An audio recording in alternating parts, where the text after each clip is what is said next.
মূল বিষয়টা হলো আমাদের ৮ তারিখে সকল স্কুল কলেজ মাদ্রাসা ব্যাপী ওই প্রতিষ্ঠান থেকে জন্মভূমি রক্ষা কমিটির পক্ষে এবং কামরাঙ্গীরচরবাসীর পক্ষে একটা মানববন্ধন অনুষ্ঠিত হবে। সেই মানববন্ধনটা আমরা কিভাবে সফলতা আনতে পারি সেই বিষয়ে আজকের আলোচনা। আমরা চাই যে আমাদের আজকে আরেকটা বিষয় যে আমাদের জন্মভূমি রক্ষা কমিটির সহিত সাথে ইউনিটের আওয়ামী লীগ ইউনিটের সভাপতি সেক্রেটারি এবং নেতৃবৃন্দ উপস্থিত আছে।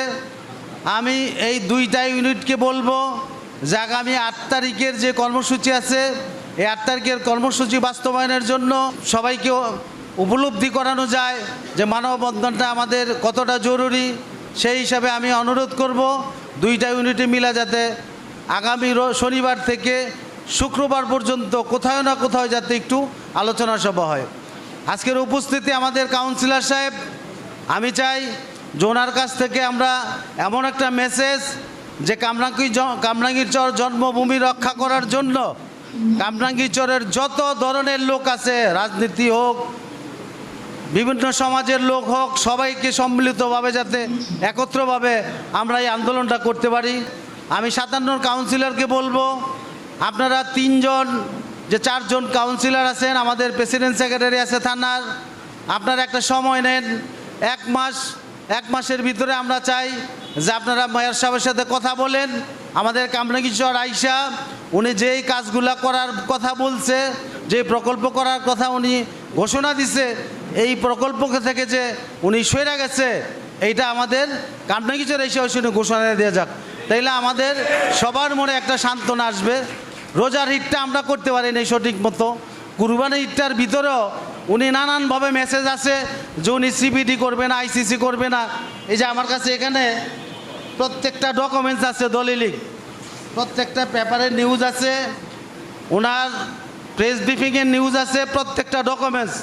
তাইলে ওনার এই ডকুমেন্টসেই বলতে হইব যে আমি আইসিবি সিবিডি করব না।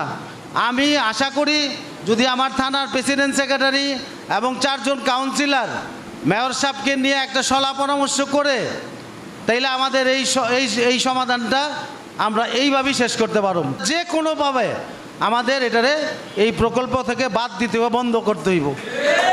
এই প্রকল্প বন্ধ না হওয়া পর্যন্ত আমরা কামরাঙ্গীরচরে একটা মানুষও সেফ জোনে নাই, কেউ থাকবে না সেফ জোনে।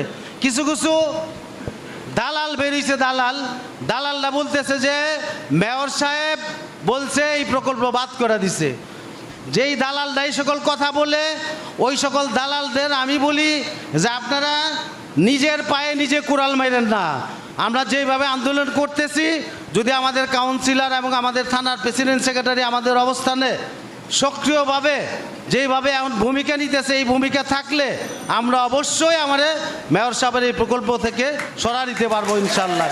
তাই আমি সবাইকে অনুরোধ করব, দেখেন আপনারা কাউকে খুশি করার জন্য এমন কোনো কথা বললেন না যে আমাদের এলাকার ভিতরে একটা ধূম্রজাল সৃষ্টি হয়, যে আমরা যেখানে দালিলিকভাবে মেয়র সাহেব বলতেছে আমি এটা করব, আপনি যদি বলেন মেয়র সাহেব বলছে এটা করে নাই, এটা আপনি প্রমাণ আইনা দেন। প্রমাণের জন্য আমরা বিনীতভাবে অনেক মঞ্চে আমরা মেয়র সাহেবকে দাওয়াত দিছি যে আপনি আইসা এমপি সাহেবের নিয়ে কাউন্সিলরদেরকে নিয়ে আপনি বলে যান যে আমি এই প্রকল্প থেকে সরে গেছি।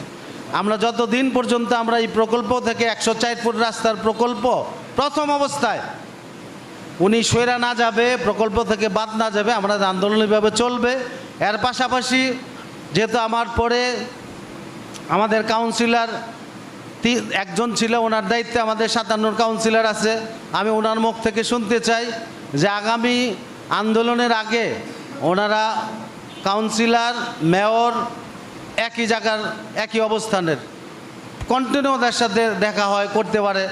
আমাদের থানার প্রেসিডেন্ট আবুল হোসেন সরকার, সুলেমান সাহেব এবং 3-4 কাউন্সিলর 1 মাসের ভিতরে যদি ওনারা মেয়র সাহেবের সাথে এই ব্যাপারে আলোচনা করে যদি আমাদের কামরাঙ্গীরচর আনার ব্যবস্থা করে, সারা কামরাঙ্গীরচর মানুষ ওদিন আমরা ফুলের মালা দিয়ে বরণ করে নিব যে উনি যখন এই প্রকল্প থেকে অন্যত্র কোথায় সরায় নেওয়া যায়। আবারও আমি আমার কাউন্সিলরদ্বয় এবং আমার প্রেসিডেন্ট সেক্রেটারি অনুরোধ করব, আপনারা ইচ্ছা করলে মন থেকে যেভাবে আমাদের মাঝে সবসময় থাকেন, এইভাবে যদি মেয়র কাছে আপনি ধরতে পারেন, তাইলে আমরা আশা করব আমাদের যে মূল চাওয়া, এই চাওয়াটা আমরা অবশ্যই পাবো। ধন্যবাদ সবাইকে।